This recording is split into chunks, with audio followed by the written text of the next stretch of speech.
ഉരുളെടുത്തത് മുണ്ടക്കൈയും ചൂരൽമലയുമാണെങ്കിലും Puthumala school ഇപ്പോൾ മൂകമാണ്.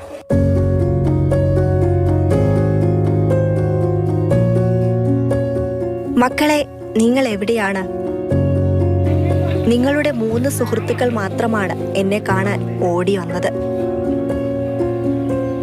മഴയും കോളും കണ്ടപ്പോൾ മനസ്സിലായി എന്തോ ദുരന്തം നമ്മുടെ പ്രദേശം കവർന്നെന്ന്. ഒരുപാട് സഹോദരങ്ങൾ നമുക്ക് നഷ്ടമായെന്നും അറിഞ്ഞു. ഇതിനെയെല്ലാം നമുക്ക് അതിജീവിച്ചല്ലേ മതിയാവൂ. നിങ്ങളുടെ കഥ പറച്ചിലും കലപില ശബ്ദവും കേൾക്കാതെ എങ്ങനെ എനിക്ക് ഉറങ്ങാൻ കഴിയും? നമ്മുടെ അധ്യാപകരും നിങ്ങൾക്ക് വേണ്ടി കാത്തിരിക്കുകയാണ്.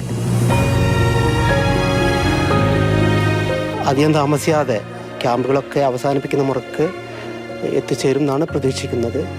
അവരെ കൗൺസിലിങ്ങും അതുപോലെയുള്ള എൻ്റർടൈൻ പരിപാടികളൊക്കെ ആയിട്ട് സ്വാഗതം ചെയ്യാമെന്നാണ് വിചാരിക്കുന്നത്. വർണ്ണക്കൂടാരം തുറന്ന് നമുക്ക് കളിക്കണം. പാഠപുസ്തകങ്ങളിലെ കവിതയും കഥകളും കേൾക്കണം. എല്ലാം മറക്കുകയല്ലാതെ അതിജീവനത്തിലേക്ക് നമുക്ക് മറ്റൊരു വഴിയില്ലെന്ന് നിങ്ങൾ മനസ്സിലാക്കുക. എല്ലാത്തിനെയും അതിജീവിച്ച് എല്ലാം നമുക്ക് തിരിച്ചു പിടിക്കണം. അതിനായി സ്കൂളും നിങ്ങളുടെ സുഹൃത്തുക്കളും അധ്യാപകരും നിങ്ങൾക്കായി കാത്തിരിക്കുകയാണ്. അജിത് കുമാറിനൊപ്പം നയൻതാര, മാതൃഭൂമി ന്യൂസ്.